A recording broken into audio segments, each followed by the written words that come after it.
It's good afternoon, everyone. Can you confirm you can hear me, please? Loud and clear. We can hear you. Okay, Yes, good we can hear afternoon. you. Good afternoon, everyone.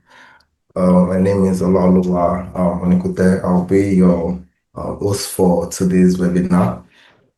Today's webinar is going to be all about scaffolding safety. We dive into what the scaffold is. We give you different types of scaffold, let you understand the safety and hazard aspect of the scaffold as well.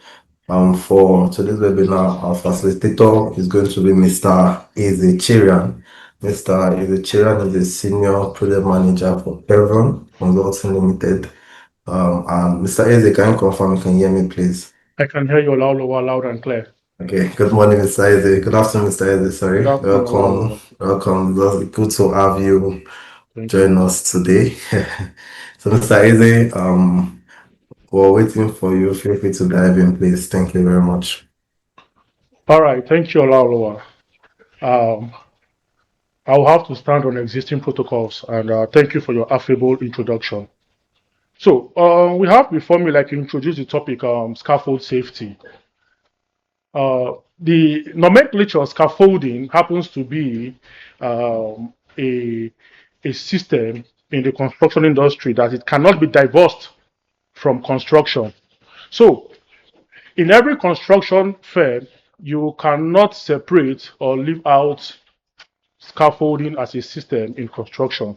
So we keep hearing about construction and we keep hearing about construction, we keep hearing about scaffolding in construction industry.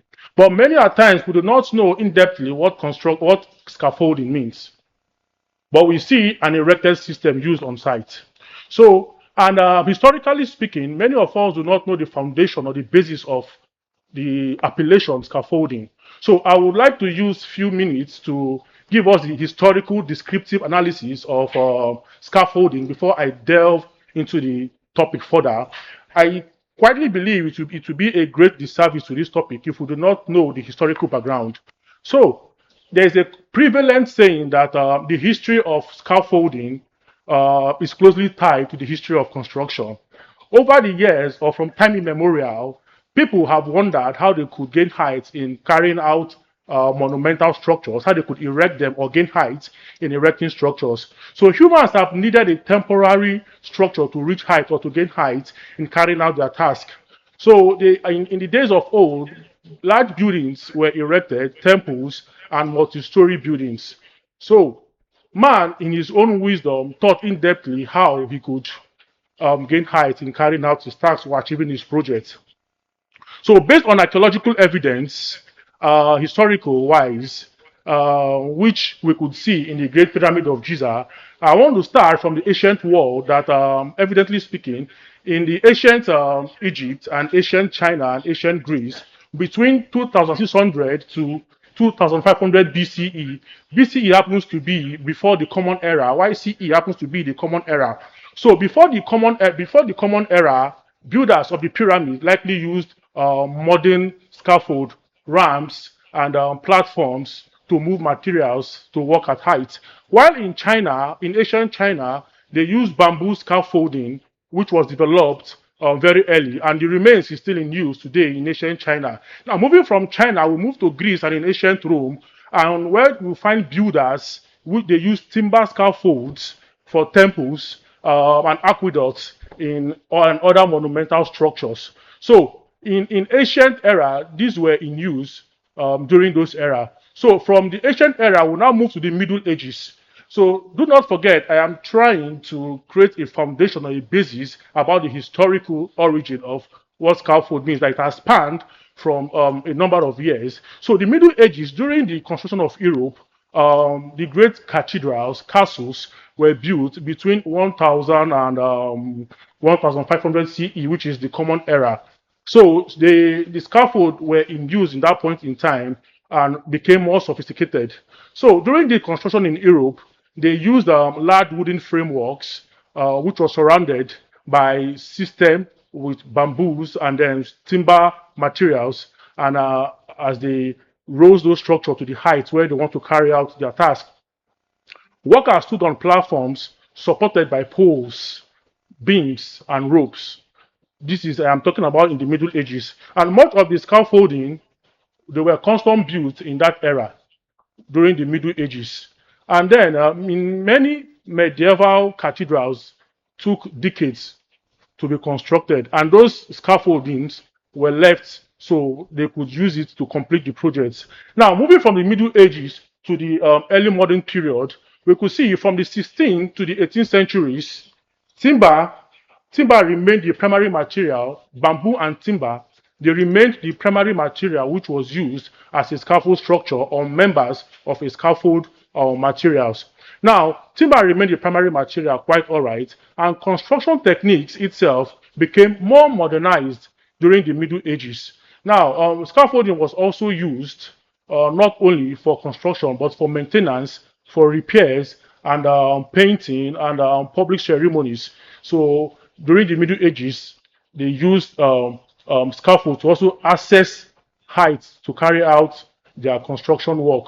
So moving from the Middle Ages now, we are sojourning towards the Industrial Revolution of the 19th century. So the Industrial Revolution could not be completed because there was so many construction projects that took place in the Industrial Revolution, from Russia to the UK to America to Asia and even down to Australia. So there were rapid urbanization, which led to taller buildings, while there were more construction projects during the Industrial Revolution. And the Industrial Revolution gave birth to more modernized system, and there was improvement in manufacturing, which allowed for stronger metals components to be used during the scaffolding. So safety concerns began to receive greater attention in course of the construction as construction works expanded.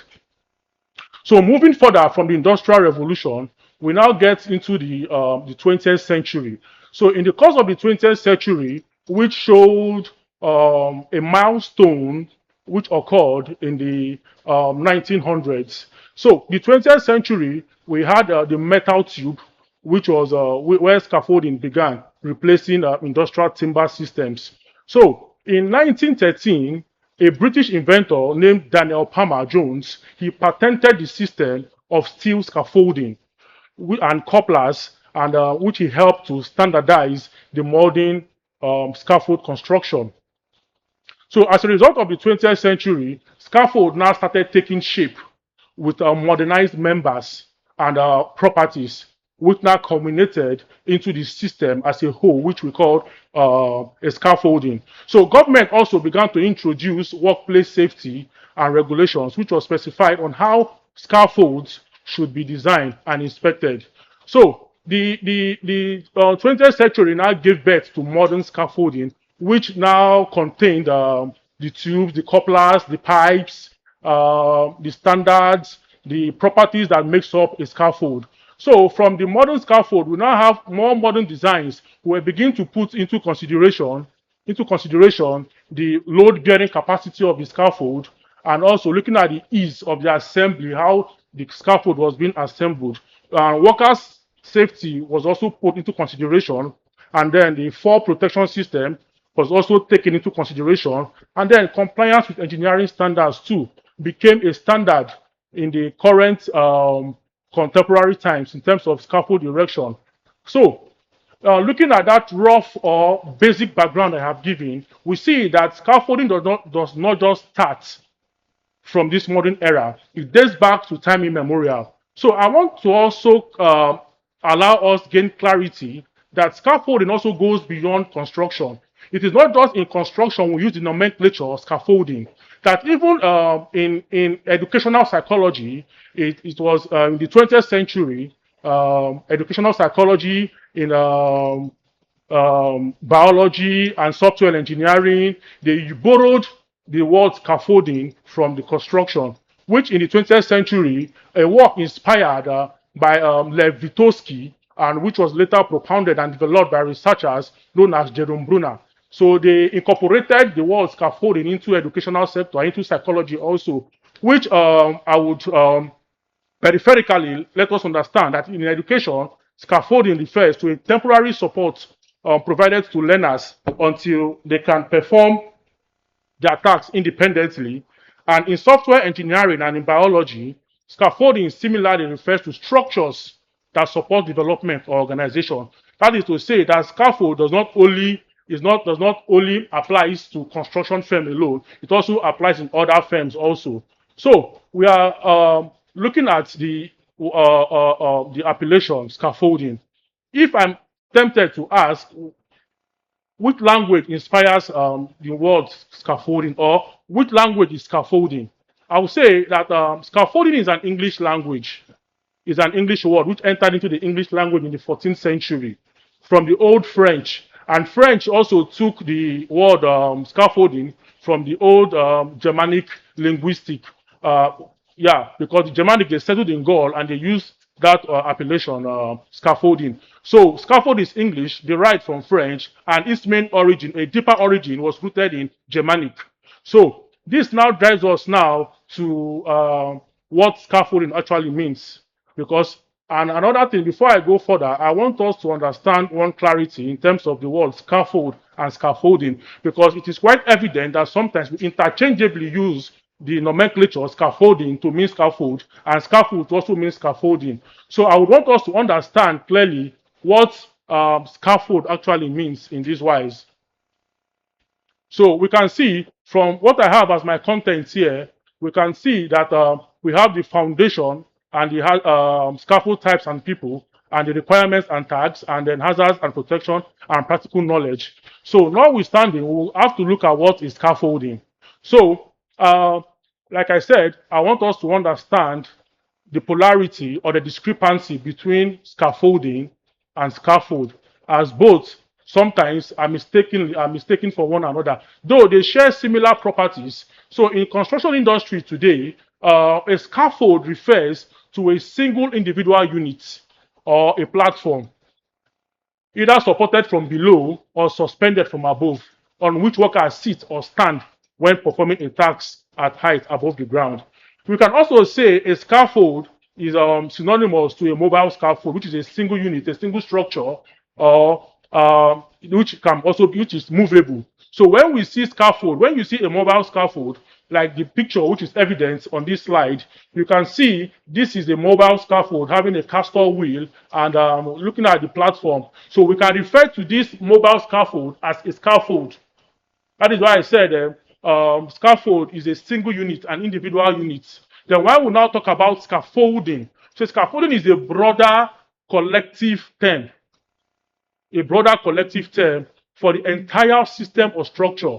When we have a system scaffold, we can liken a system scaffold to a scaffolding, which is tied to a building. So that is a bit of the difference between a scaffold and scaffolding. So even in scaffolding, you have multiple members, you have multiple planks, you have multiple platforms, you have multiple ledgers, multiple standards, multiple base plates, and all the properties that concerns or is contained in a scaffold. So when you erect a scaffold, a system scaffold, which goes around a building, you can call that a scaffolding. So with this peripheral analysis, I believe I have done justice to the historical antecedent of scaffolding and the discrepancies between scaffold and scaffolding. So with this, we can further go further. Looking at scaffold, I can categorically tell us that scaffold cannot be used on site without its own dangers. Like the picture which is evident on this slide, we can see that the numbers don't lie. And scaffold also, in its usage, also brings its own fatality when there is a high level of non-compliances and when there is a violations, where protocols are not being followed, where protocols are being neglected. You can see a man lying on the scaffold, which happens to be dead on that scaffold, and that is a major non-compliance which he committed. Now, 4,500 workers get injured annually. So in scaffolded related injuries, and the statistics shows that out of these numbers, there are 50 deaths each year. Approximately 50 of those of workers who fall from scaffold or has scaffold incidents, they lost their life. And that is to show or say that scaffolding happens to be a critical component in construction that should involve all the safety controls, all the safety measures, that it should not be negotiable so that they wouldn't count scores in terms of fatality. So we can see that Working on a scaffold happens to be a high-risk task based on the dimension or based on the height with which the scaffold is erected on. So moving to the next slide, we have the types of scaffold. In this slide shows us the tubular scaffold pipe, which you can see the picture. These are properties of a scaffold or members of a scaffold, or a tubular scaffold is one of the most versatile systems available on construction sites. It can be configured to suit almost any shape or height requirement. It can be erected in virtually any configuration to fit irregular structures and complex geometries. It can also be either freestanding or tied directly to the structure for added stability. It also uses cross bracing and rakers to provide the rigidity needed to safely support workers and materials at height.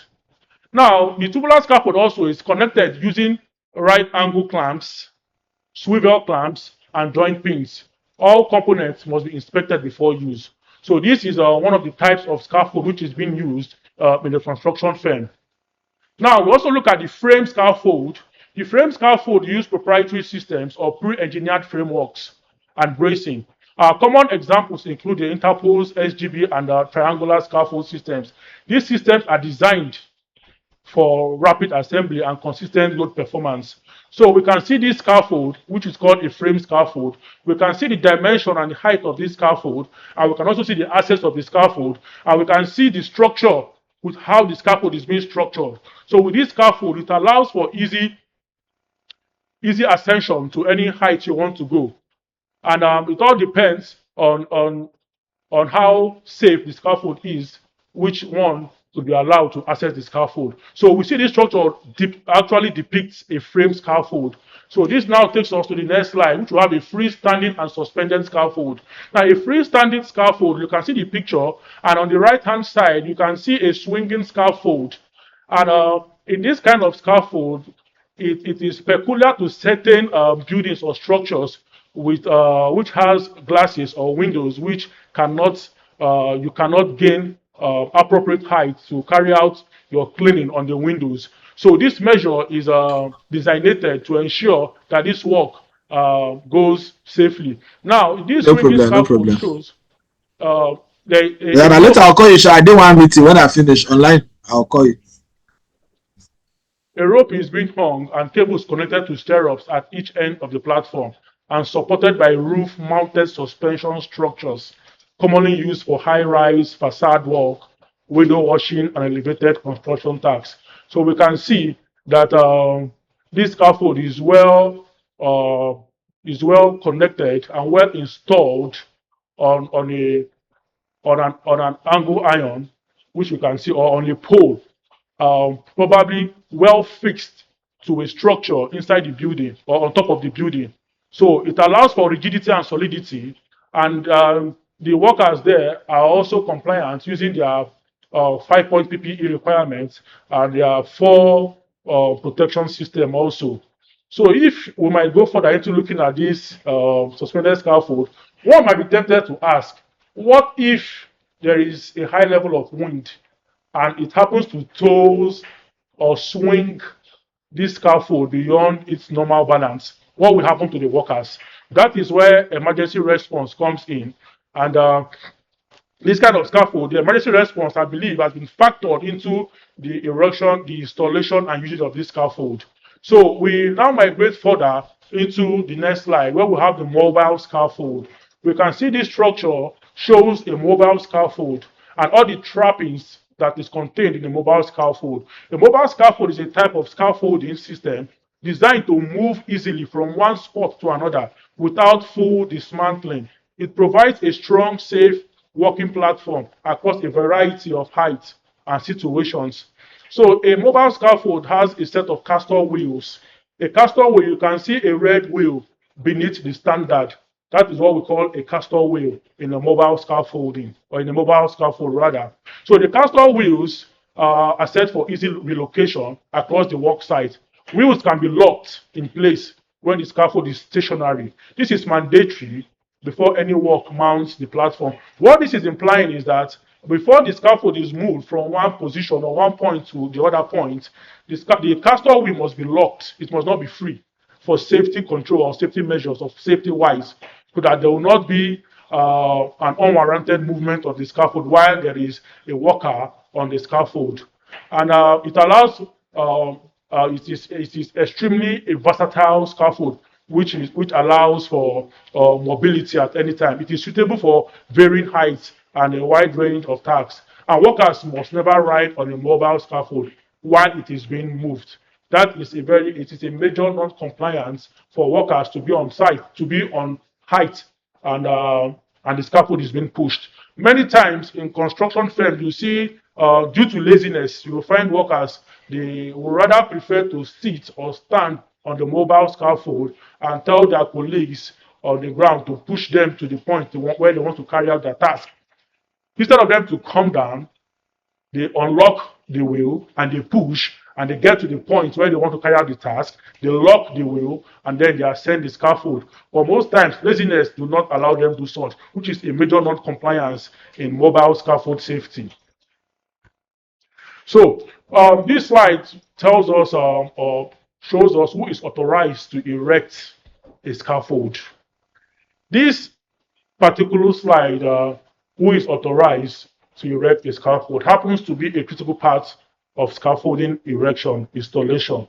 So the erection, alteration, and dismantling of scaffolding is a specialist activity that must only be performed by qualified personnel. Not because you have the knowledge in dismantling scaffold and you're not the authorized person based on site requirements to alter the scaffold. Because you have the knowledge, then you go on to alter the scaffold. So it is a major non-compliance and a violation of the safety standards on site. So one of the points shows that there should be a trained and certified erector or erectors.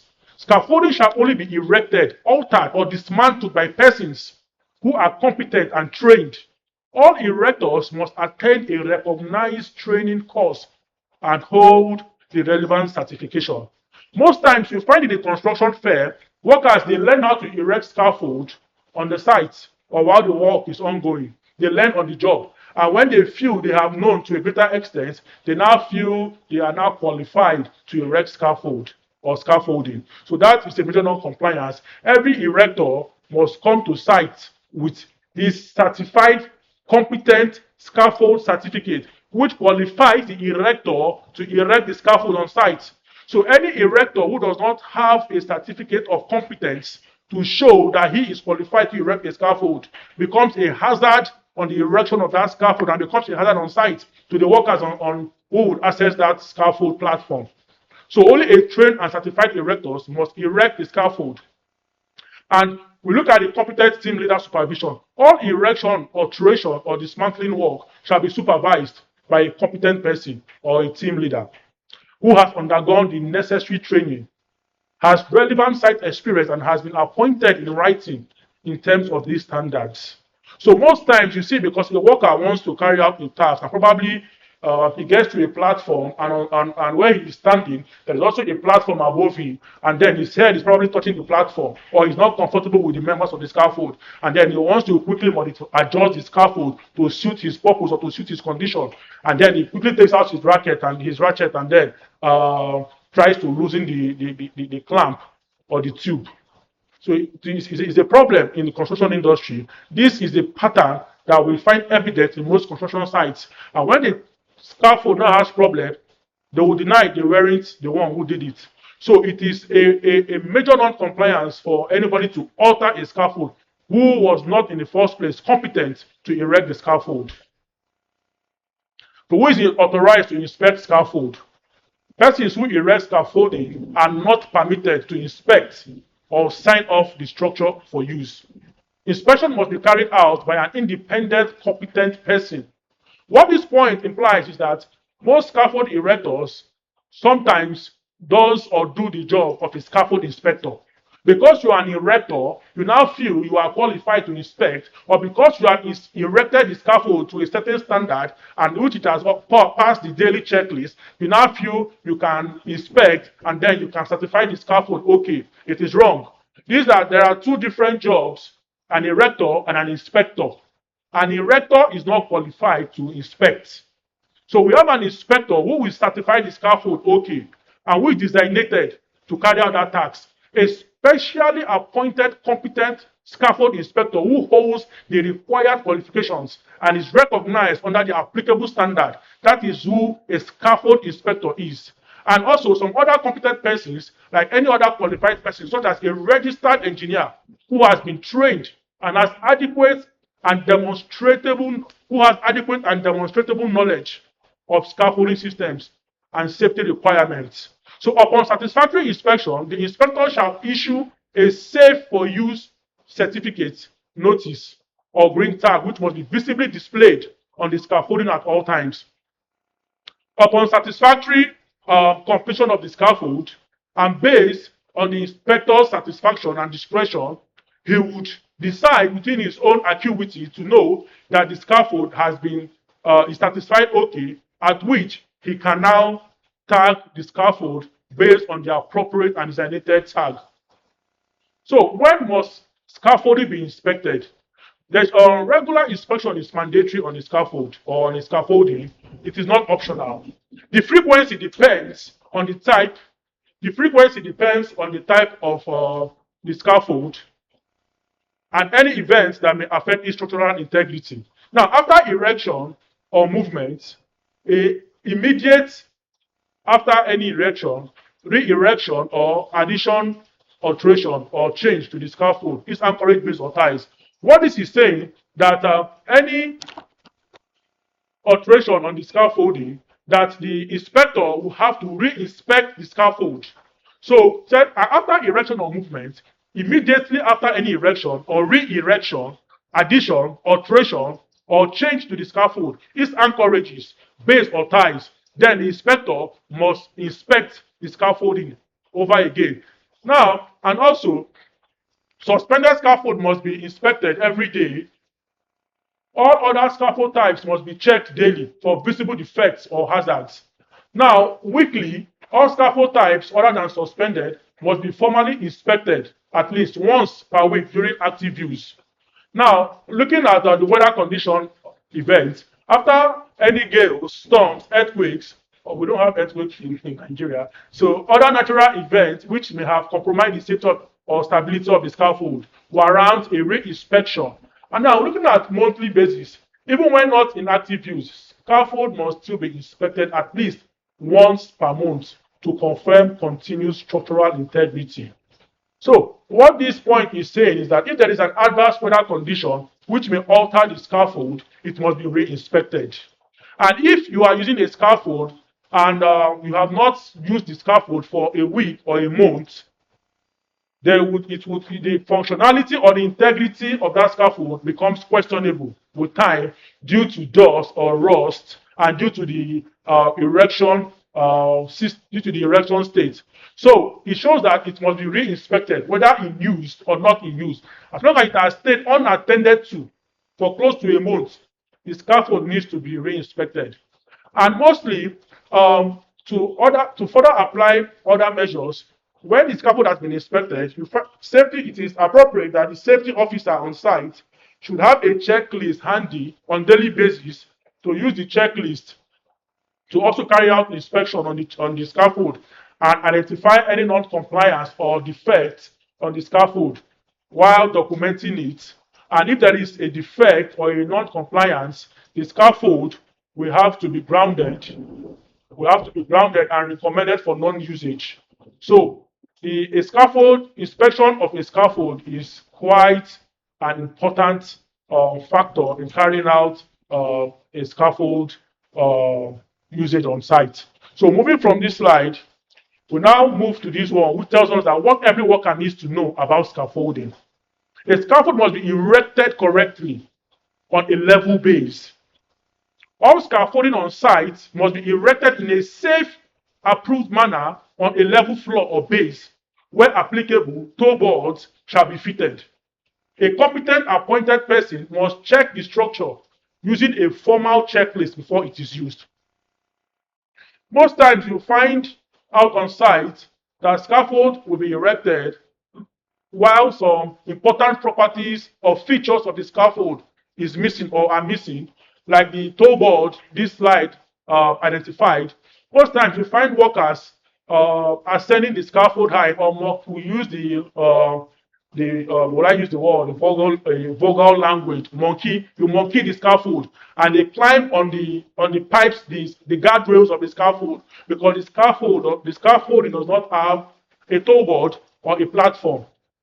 And most importantly, most erectors, they know they need to put toe board on scaffolding while erecting. But they have one limiting determinant factor, which is provision of sufficient materials. Then they end up not putting the toe boards. And then they want you as the inspector to certify the scaffold okay and fit for use. And when the scaffold is grounded, they begin to grumble because they want to meet their targets. So a scaffold that has no toe board is not fit for use. It is a major non-compliance. And you must know it is safe. You must know the scaffold safe working limits. You must know what the scaffold is designed and approved for, including what loads it can carry and what tasks are permitted. Never exceed the designated working load limits. In our subsequent slide, we will see some pictorial evidence where some scaffold or a scaffold has been overloaded beyond its normal limit, and that will now give more credence to this point. So we have faulty scaffold which must not be used on site. Any erection that is likely to result in a dangerous or hazardous situation shall not be approved for use. The scaffold may only be utilized once it has been corrected and made safe by a competent person. Now, safety depends on everyone on site. Your personal safety depends on multiple people, erectors, inspectors, supervisors, and fellow workers, all doing their jobs correctly and responsibly. Looking at this, safety depends on everyone. Most times, the erectors or the workers who uses the scaffold to carry out tasks most times put their faith or their safety on the erectors and on the inspectors and on the safety personnel supervising that job or who have inspected also with a checklist. They forget to carry out a personal risk assessment to assess and revalidate the authenticity or the validity or the integrity of the scaffold. They don't assume because it has been inspected so it is safe for use. No. Every worker should ensure who wants to ascend or use a scaffold for use to ensure that the scaffold is safe and fit for use, irrespective of who erected and inspected or supervised or monitored the scaffold.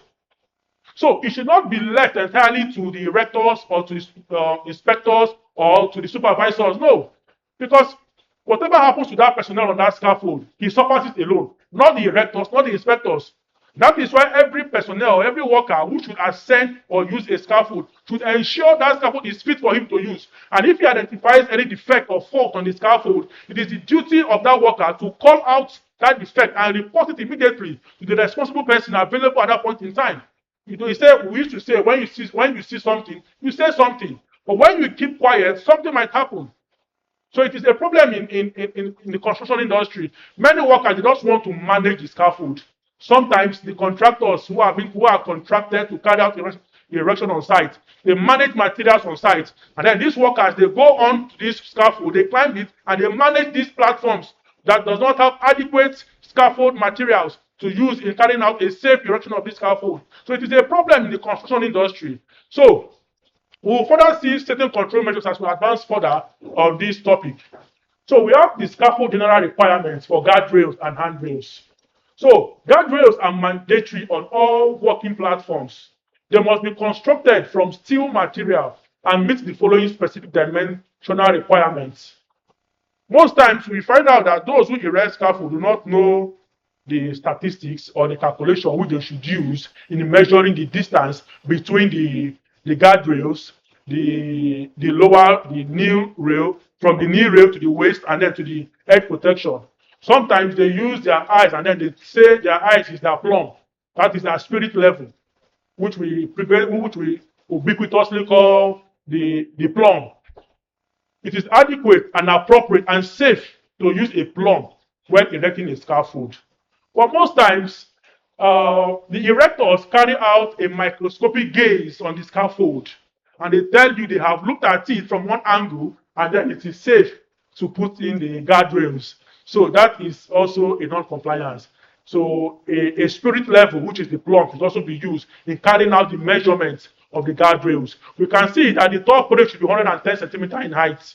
The upper rail providing the primary fall barrier for workers on the platform. Now, the knee rail is between 50 to 60 centimeters, which will be positioned at equal distance between the upper rail and the toe board to prevent workers from sliding under the top rail. Now, the toe board and the kicker plate, the distance should be 15 centimeter minimum height, which should prevent tools or materials and debris from being kicked off the platform onto workers below. So these are certain statistical requirements before the guardrails must be set, before the scaffold can also be certified safe and fit for use. So this slide shows us the scaffold tagging system. This is a very important slide which many people neglect on site. So all scaffold structures must be tagged at all times. The tag system provides an instant visual indicator of whether a scaffold is safe for use. Never access a scaffold without first checking its tag, and never remove or alter a tag. We can see these colorful tags in the color of green, red, and yellow. They are not just being colorful, but they have their own deeper meaning and their own significance on a scaffold installation. Now look at the green tag. It allows for access. What is a green tag? The scaffold is safe for use for the defined scope of work. Inspection has been completed and approved by an accredited scaffolder.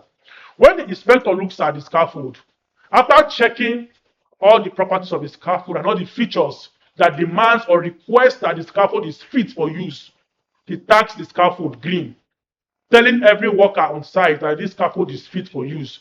Every worker that must access or qualified to access the scaffold, that you can use this scaffold, the scaffold is safe for you to use. All the trappings of the scaffold that makes it safe to use has been certified okay. Now we look at the red tag. The red tag is a danger sign. Everywhere you see red, it shows danger. It shows no access, which is not negotiable. You cannot compromise the standard. The scaffold is not safe, it is not fit for use, and you should not mount the scaffold for any reason. But sometimes I come to see situations where you see a scaffold which has been tagged red due to reasons, known reasons to the inspector who has placed the red tag on the scaffold. And then you find a worker, you find a worker on the scaffold going there to take something, he will say he has forgotten a plumb, he has forgotten one equipment or one material, he wants to go and pick it. And when you call the worker, he will tell you that he is not working on the scaffold, that he just went there to pick something. And the excuse he gives to him, it is quite reasonable in his own eyes that he is on the right side. So in such situation, a disciplinary matrix should be melted on that worker, because and he should also be reinducted all over again. Because you see a scaffold that is tagged red and you climb on it without knowing why it is tagged red. You just go there because you forgot something there. These are the kind of things we see in the construction firm on site, which is a wrong practice. So when a scaffold is tagged red, it means it should not be assessed. On no condition must it be assessed until the designated person who tags that scaffold red will have to carry out measures to ensure it is safe for use. Then when the scaffold is tagged yellow, it shows that it is under construction. Access is permitted only for employees that are specifically authorized to mount scaffolding during erection or operation works. It shows when the scaffold is undergoing modification or it is still undergoing construction, that only the designated and approved person can access the scaffold based on the standard procedure of the site.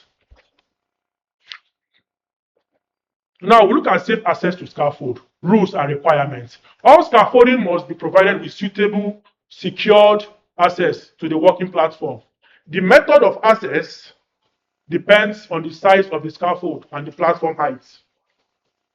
So we have different kinds of scaffold. We have the large scaffolding, the small scaffolding, we have the external ladder mounting, and the internal ladder mounting. So what this really means is that The large scaffolding ensures there should be a staircase or a stair access with rungs having a ladder, which must be installed for large scaffolding constructions.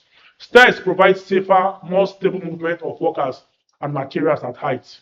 Then we look at the small scaffolding with ladders. The ladders may be used for small scaffolding.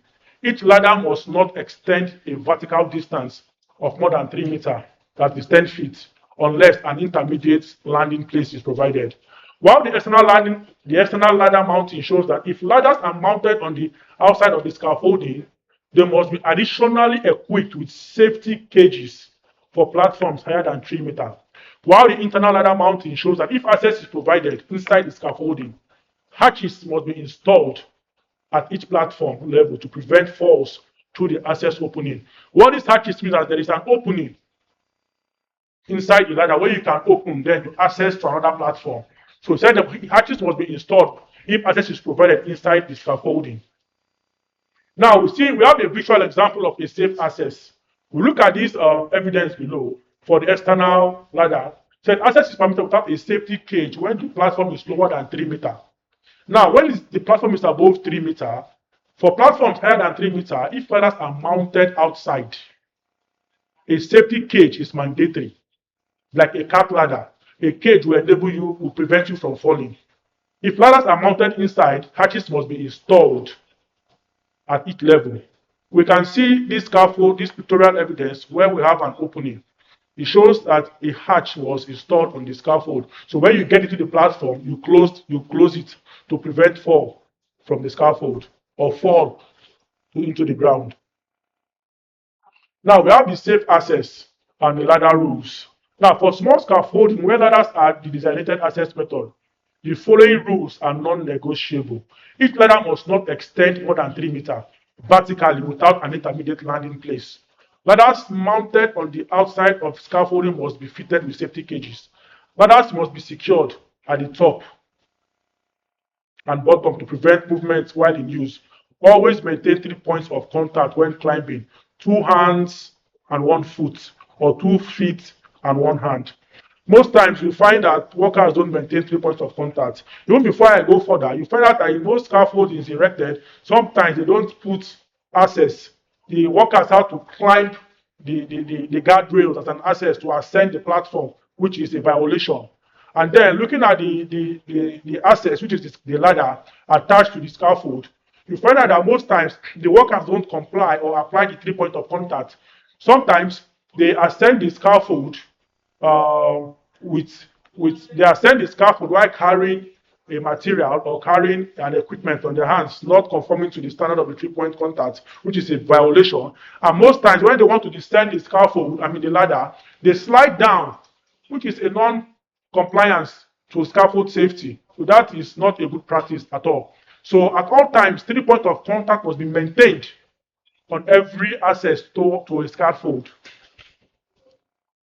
Now, the scaffold height, the 4:1 ratio rule.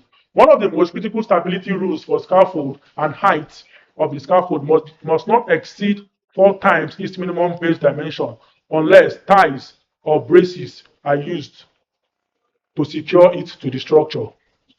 Now, the height base is 4:1, which is the maximum.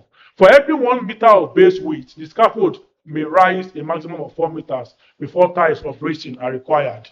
Now, the OSHA scaffolding safe requirements, we look at the weight capacity, the supervised setup, the materials, the stability, the extra precaution, the access. All these are the setups of making a scaffold safe. These are the requirements we look at before we ensure that a scaffold is fit and good for usage. We look at the common scaffolding hazards. I think it's a very critical part of scaffold usage on site. We look at the fall from elevation, the electrocution, the planking failure, the struck by falling objects, the scaffold collapse. Now, looking at this pictorial evidence, which is asterisked or cancelled, we see that bricks are mounted on the scaffold platform without considering the weight of the person on the scaffold and also not considering the weight of the platform or whether the platform is fit or good for use or not, or good to be mounted on. Now, the bricks has its own weight. The person on the scaffold also has its own weight, and this weight accumulates to become a burden on the platform. And that is why we see on this pictorial evidence that the platform broke into two. So this is a major non-compliance. So you don't put a load on a scaffold that is more than the weight of the scaffold. The platform can break, which is what is evident on this picture. So, and also we look at most times, because we want to carry out our tasks more efficiently and efficaciously, we end up mounting a lot of working materials on the scaffold. Looking at a bowl, on the second picture, it shows a bowl on the platform and also a hand trowel on the platform. So this can lead to slip hazard for the worker on the scaffold. And more importantly, as part of the scaffold hazard, it will be interesting to know that most times, in terms of the electrocution aspect, you find workers who want to, who are working on a different level, and then they want to carry their cutting machine to that height, and they end up trailing their cable on the scaffold members, sometimes without inspecting their cables. There was a scenario I experienced some time ago. A worker was working on the height, and he carried his cutting machine to the height, trailing the cable across the scaffold members to the height, not knowing that the scaffold, the cable was exposed. And the worker wanted to ascend the cable, wanted to ascend the scaffold, and mistakenly held the scaffold pipe, and he got electrocuted. On seeing the situation, the supervisor came on the scene to push him away. He also got electrocuted. So it had to take the intervention of people who were on site to switch off the panel which the power was taken from. So that situation, we find this kind of scenarios often on sites, that you want to work at height and then your cable cannot get to that height, then you carry your cutting machine and the cable now trails or touches the members of the scaffold, which is also a non-compliance. So in such, to avoid such electrocution, when you want to work at height, you look at your cable that is well insulated and it is not defective in nature. So we also look at scaffold collapse. What causes the collapse of a scaffold? Look at the instability of the scaffold, the setting out of the scaffold, the improper erection of the scaffold. So these are things that also causes scaffold collapse, and there are also hazards to scaffold erection. Now, one critical point I would like to highlight before I go to the next slide, what causes what part of the scaffold hazard. You see, most times workers will be on a scaffold and they will put earpiece in their ear, listening to music, and the music might be loud. And some will be pressing their phones, browsing. I encountered a worker some time ago. He was on a scaffold with his earpiece on, listening to music and dancing to the music of dancing to the tune of the music he was playing. He was dancing and the scaffold was shaking. So I gesticulated to get his attention to bring him down. He came down. So when he approached me, I asked him, why is earpiece on your ear and why are you dancing? And you're dancing and the scaffold is shaking. And he said to me that he's listening to gospel song and dancing to his God. And when he said that, I was maniacally bewildered when he made that utterance. You are on a scaffold listening to gospel song and you are dancing and the scaffold is shaking and people are under the scaffold and they are walking. And you see nothing wrong with your behavior. These are the kind of scenarios we see on site. So the usage of phone on a scaffold should not be permitted. When you want to carry out the task, I suggest you drop your phone. And sometimes when you get to that height where you want to carry out your task, you get carried away. You get carried away on that point in time. And sometimes there are certain calls you receive. Your mind will go off. Your heart begins to palpitate. It's also a hazard on you because the phone causes distraction to you at that point in time. I saw a scenario where a worker forgot he hung his belt. He did not anchor his belt. He received a call from home and he was walking on the platform of the scaffold, pressing the phone. As he was walking, he passed where he was not supposed to go because the scaffold had an edge. The edge of that scaffold was not barricaded. He was pressing due to the nature of the call he received that he was trying to communicate back.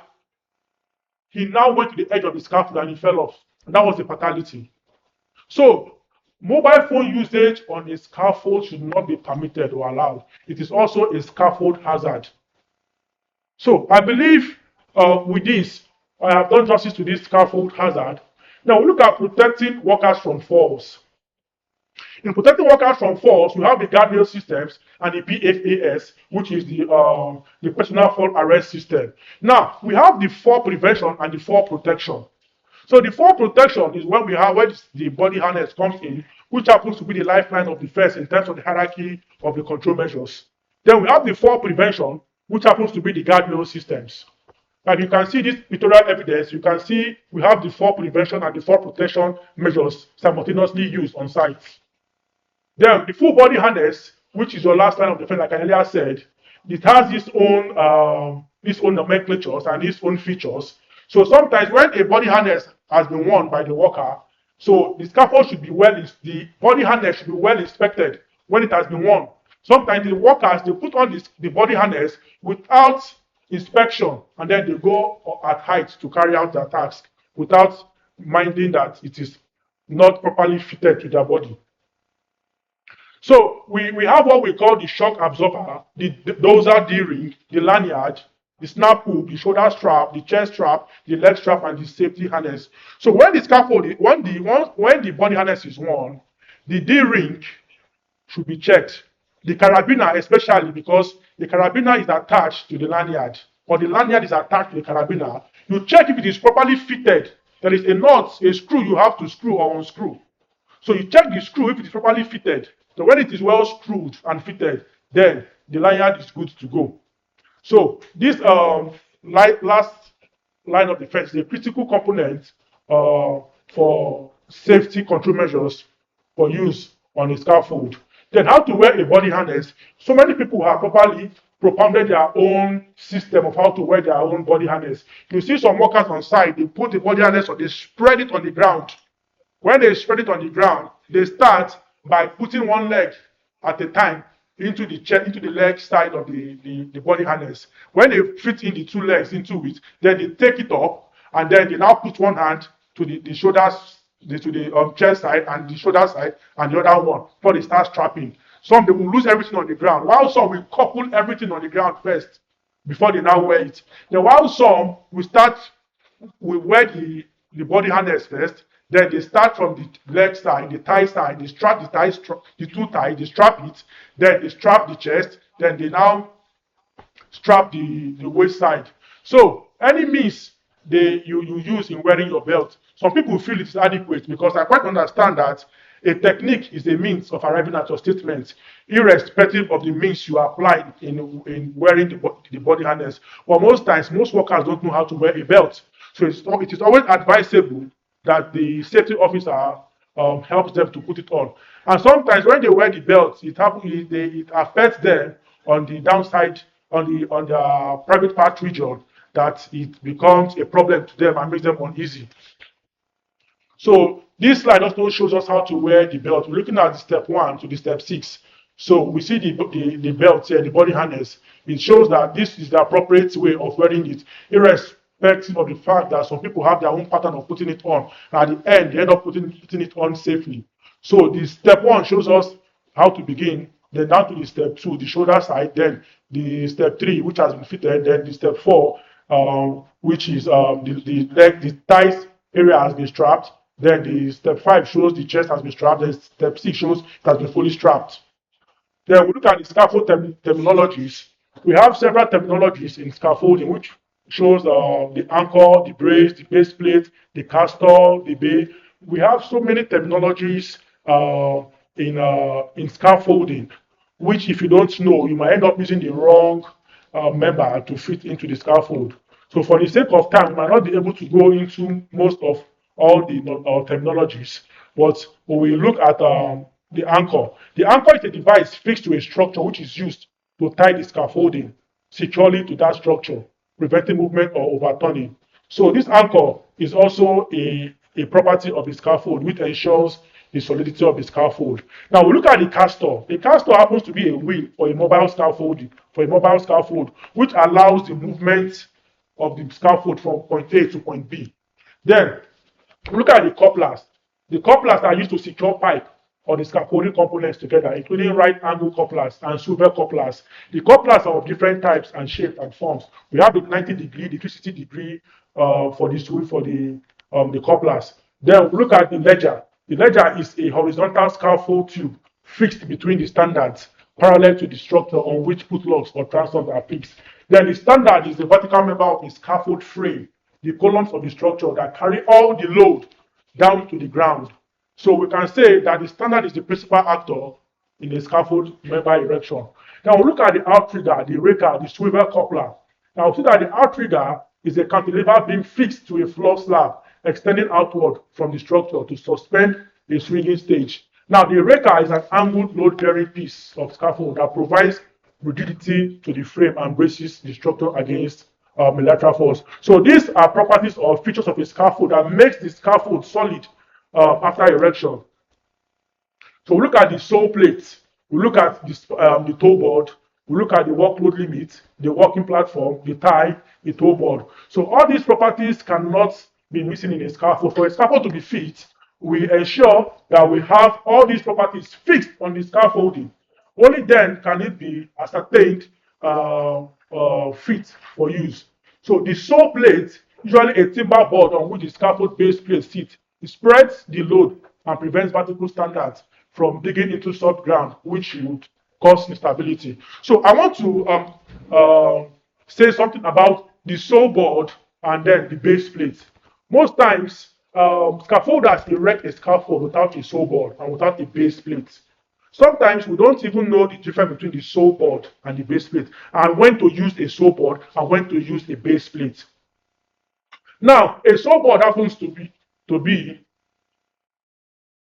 a sole board happens to be a, a timber or a plank which is used, which is first put on the ground. Then you put your base plate on it. Sometimes when you have a ground that is muddy or that has the potentials to sink, you can use your sole board. You put the sole board and then you erect the base plate on the sole board. So the sole board usually comes in form of a wooden shape or timber shape, which has about 5 mm of thickness. So then you put your sole plate, the base plate on it. The base plate most times is a metallic equipment. Some it could be an adjustable screw, which you can use to screw the base plate when then you now put the standard on it. So sometimes if you have a concrete floor, it can be excusable not to use a sole board because the base plate can go in for it. But if you have a sinking ground, then you must be compelled to use a sole board. Then we look at the scaffold safety checkpoint. The tag checked, the stable base, the planking complete, the guardrails should be intact, there should be a safe access to the scaffold, then the load should not also exceed the scaffold. Now the base plates and the mandatory foundation of all tubular scaffold. Now we can see these two pictures depict a base plate and a sole board. So we can see these are the sizes, that the timber size of the base plate should be about 500 mm thickness. That is what it should be. Then looking at this picture here, we say we have a trench on this picture, and then we have a scaffold erected on this trench. So I don't know, Olaoluwa, if anybody can tell me what is the non-compliance or what is the problem with this picture or with this slide where we have a trench and a scaffold erected on it. What is the non-compliance on it? I would quite appreciate it, just a space of 1 or 2 minutes to point out the defects.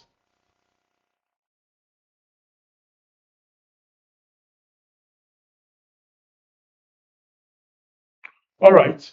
So we look at this picture. The scaffold is erected on the trench, and we can see that these are the hazards to this erection of the scaffold.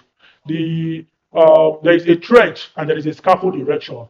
So we see that there is no base plate on some of the standards, and some of the standards are erected at the edge of the trench.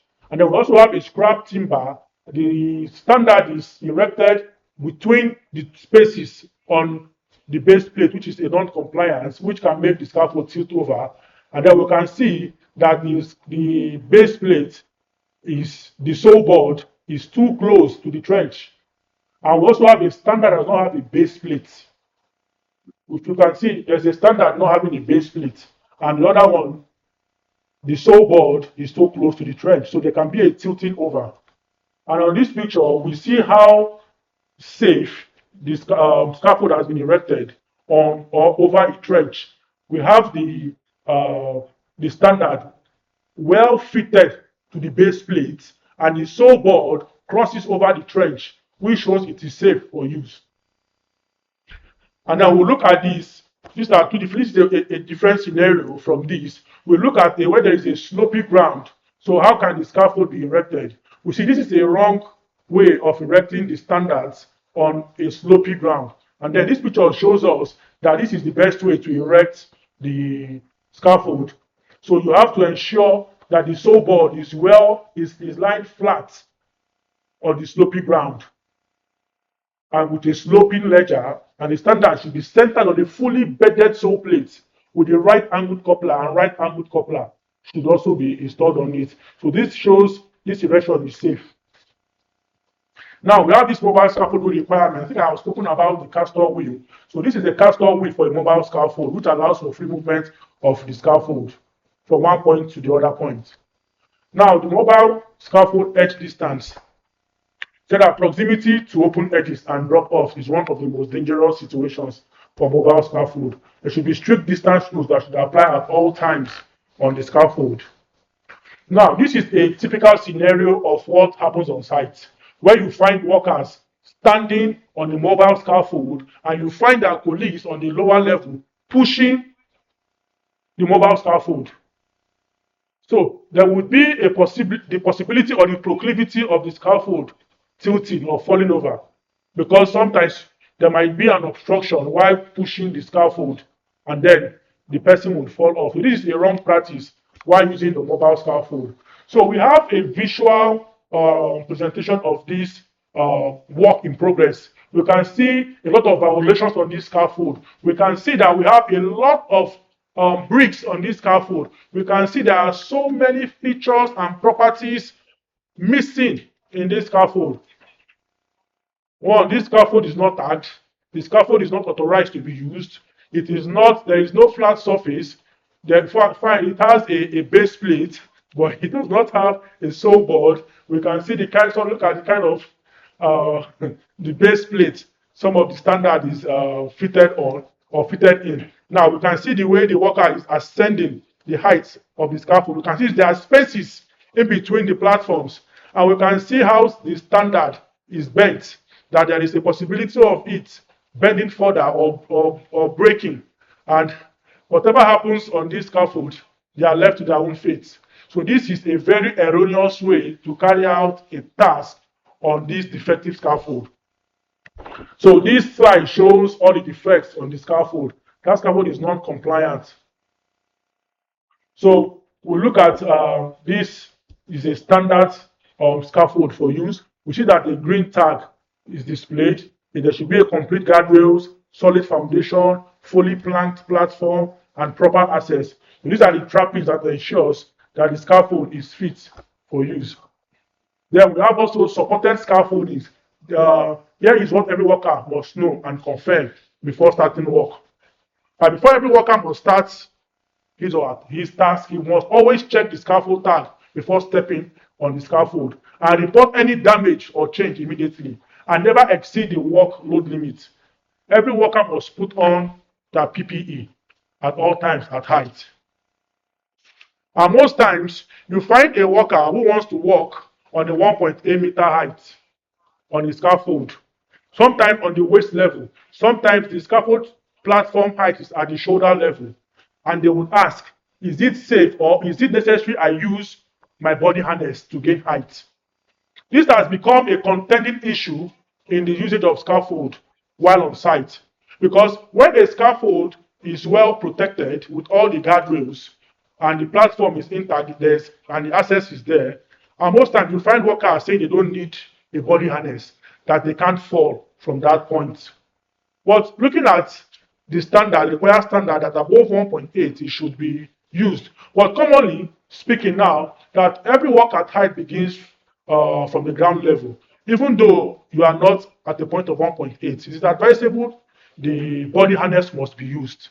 Because sometimes some will look at it that, okay, if I walk on a platform of 1.8 meter, that is my height level or the shoulder level. There is no anchorage point. Where do I anchor? Some would even say if they anchor at a point of 1.8 meter, because the belt of the body harness is 1.8 meter in length. If they anchor and they want to fall, they will fall down to the ground. Then what is now the purpose or the significance of the usage of the body harness? So these are the arguments some workers bring on site to excuse the use of body harness while working on a meter of about 1.8 or 1.0 meter height of the scaffold. And sometimes if you are working at a point of 1.8 meter and there is no place to anchor, you can anchor above your head. So when you want to fall, it will suspend you. But more often, some workers are of the opinion that the body harness makes them uncomfortable and not fit for them to use. So there are different workers in different categories with different problems on site. Because if you begin to allow them not to use a body harness at about 1.8 meter, that will now give them the opportunity not to use it at a height they are supposed to use it. So it is advisable they use it at all heights in time. So I want us to remember that every day on site, safety is doing. We should always think safety, assess the risks before every task. We should know your scaffold, know your limits, work safe, follow the rules, wear your PPE, check your tag, connect your harness, share safety, speak up to your colleagues, report hazards. Nobody works alone. Be safe. Your family is waiting. Make it home every day, every task, every time.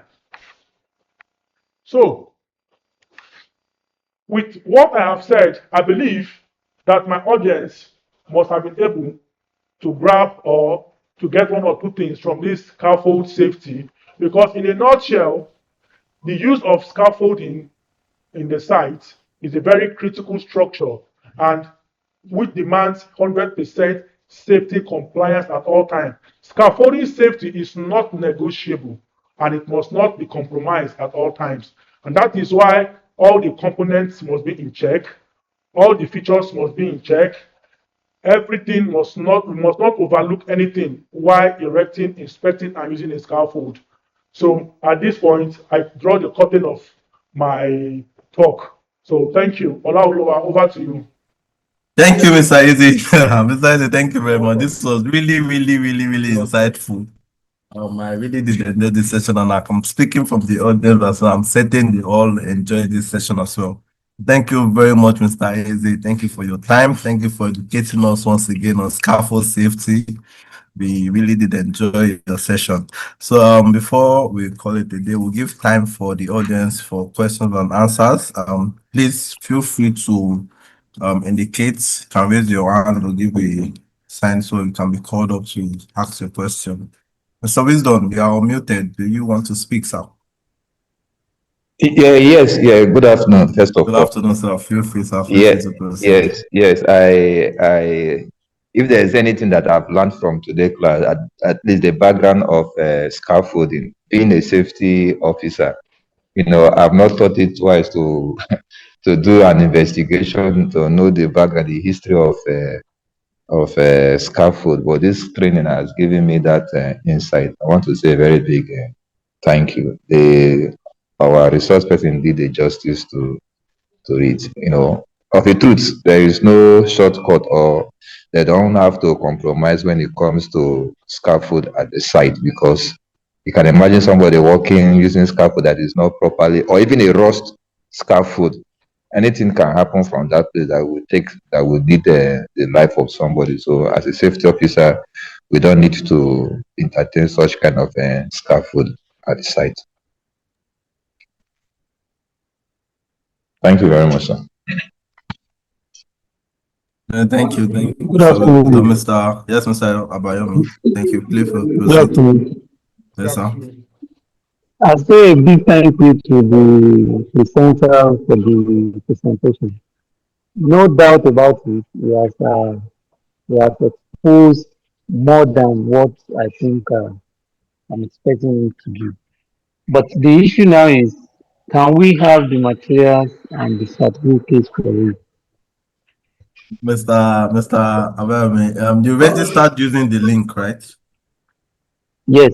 Okay, then you certainly get the certification, and all will be sent via mail to everyone. So everyone that registered using the link that was sent out, the appropriate Zoom link, you registered and you have your details, you will get the participation certificate sent to you. Thank you very much, sir. What about me that they sent me an email for this training? They sent you an email. That means you registered using the email. You did not register using the Zoom link directly. You registered. It was sent to your email. If it was sent to your email, you certainly get the certification sent to us. Okay. Yes, sir. Thank you very much, sir. So I don't know if there's still any other question for Mr. Hello, good afternoon, Davis. House. Good afternoon, sir. Feel free, Yeah, sir. I've sent one question to the chat room, please. It should be attended to. Okay, sir. Let me check that. So, Mr. Easy, can you hear me, sir? I can hear you. Okay, the question that was sent to the chat room is okay, we have so many questions here. Okay, so how many floors appropriate for the use of bamboos, and how can we determine the expiration of scaffolds? That's the first question. Then also, how do we determine the expiration of the bamboo scaffold? Mr. Eze, I don't know, would you like to give Let me that one of the bamboo, like I stated from my historical antecedents while giving the historical analysis of the origin of scaffolding. We see that as at 2600 to 2500 BCE, which is before the Common Era, bamboos were used. So now spiral into contemporary time, it was modified and no longer in use. So we see that even in Nigeria, as I speak to you, it happens to be a problem where bamboos are still used as a platform to gain height to carry out tasks. One, you cannot ascertain the durability of a bamboo. Where the current, as I speak to you, somewhere in Lekki, they use bamboo to gain height to carry out their construction of estates. And I tell you categorically that every week the bamboo fails. How do you clip a bamboo? Can't use a clamp on the bamboo, they use a binding wire. So when the bamboo is failing due to sunlight, due to rain, due to dust, due to other features, corrosion, who inspects, who knows, who will check, who monitors, who supervises? Nobody. And the funny thing, they use the bamboo as a standard, and it also fail. So it's like when I see the usage of bamboo in our contemporary time, it takes me back to the era of 2600 BCE, that we still belong to that era. So due to modernization and civilization, we have advanced beyond that antiquated and anachronistic era. So the durability of the bamboo cannot be ascertained, sir. So looking at the durability of a scaffold, now to be correct, we say what is the durability of a modern scaffold with the pipes, that is the tubes, vulcanized pipes, the couplers, the platforms. What is that durability? And I would say that is why we have a checklist. And the inspector comes in time. After the scaffold has been erected, he comes and he checks the scaffold. And when he's satisfied, okay, he tags it. And at the back of the scaffold, he writes at the back. If he would come back after 1 week to check, he would write it. If he would come back after 2 weeks, he would write it. If he would come back after 1 month, he would write it. So, and more importantly, some sites do not have a standby scaffold inspectors. This should be a requirement in every construction site where there should be standby scaffold inspectors, because from day-to-day activities, based on the routine or the task, scaffolds can be modified. What if an erector comes after only once in a week or twice in a week, and they need to carry out a task, and the scaffolders, erectors, they need that scaffold to be modified, so that the workers can gain height to carry out that task? So how will the inspector do it when he comes once in a week? So when we have a standard scaffold inspector on site, I believe any day they modify the scaffold, he would inspect, and then he would also write the date for his next inspection, probably a week. So that is why we also have the use of a checklist. After the inspector has inspected, then the safety officer would come with his checklist on daily basis, because sometimes overnight rain might fall. And when rain falls, you don't use the scaffold. You allow the scaffold to get dried, because you might slip over and hit your head on any members of the scaffold.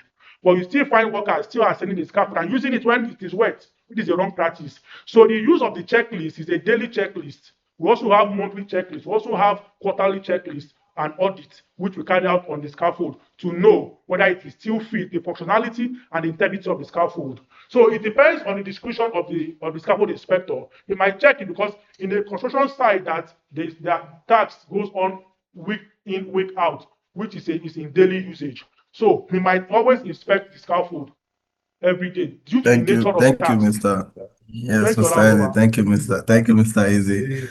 The next question now is, what is the difference between base plates and the toe board in scaffolding? What's the difference between the base plates and the toe board in scaffolding, sir? Okay, we start from the base plate and the toe board.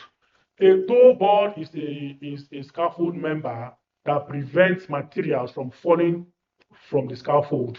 Because when you erect your scaffold, you have your platform. The leg can also pull out of the scaffold's platform. And when your material falls on the platform, it can roll over and then it can fall on somebody's head beneath the scaffold. And that is a non-compliance also. So the toe board prevents material from falling off the scaffold. And sometimes some workers might also slip off. So the toe board would also prevent them from also falling advancing to prevent them from falling also from the scaffold. So in a nutshell, it prevents materials from falling over. Then you said the base plate, right? Yes, sir, the base plates. Okay, the base plate is a metallic object which the standard is fitted into to gain solidity and to gain base.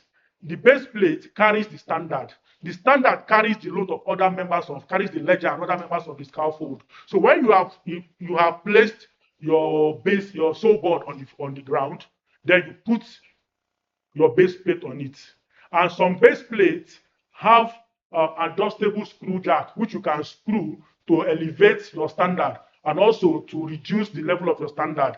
So a base plate also allows for balancing of the standard. I don't know if I have done justice to that. It's a metallic device, a metallic material or a component of the scaffold. Yes, sir. Thank you very much, sir. Mr. Remigos, I didn't see your question on the chat box. I don't know if you can hear me, sir. Or have we addressed your scaffold, your question, sir?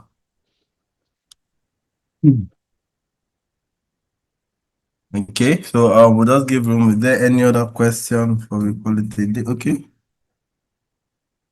So, Mr. Eze, a question from Mr. Moses. Mr. Moses said, Hello. hello, sir. Can you hear me, sir? Feel free to proceed. Yeah, I can hear you. Okay, feel free to proceed, sir. Yeah, I can hear you. Hello. Yeah, we can hear you. You can feel free to ask your question, Yeah, sir. if there is going to be an advanced training on this, please do let us know, abeg, please, on scaffolding system, abeg, or scaffolding safety, abeg. Okay, sir, that will be done, sir. That will be done, sir. So, Mr. Eze, another question on the group is, what is the standard requirement for the scaffold members in terms of structure integrity? What is the standard requirement of scaffold members in terms of structured integrity? Okay, the standard requirement, we look at the thickness of the pipe and the way it is being set up. We look at the manufacturer's manual in the sense that, like, we look at the couplers. We have the BS, which is the British standard. So this also tells about the integrity, the structure of that member, because sometimes when you use China, it can easily break.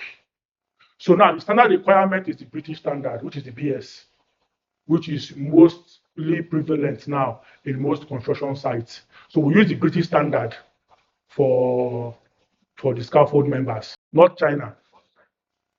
Okay, thank you very much, Mr. Eze. So before we end, we'd like to, from our marketing representative, we have Rebecca Peters. She would just like to give a short comment before we bring the conversation to a close. Rebecca, can you confirm you can hear me, please? Yes, I can hear you. Good afternoon, everyone. Thanks for taking your time to join this webinar. Please confirm if you can hear me. Yeah, confirm. We Okay, can hear so you. I can hear you very Yes, well. yes, we can hear you, madam. I can hear you. Wisdom can hear you.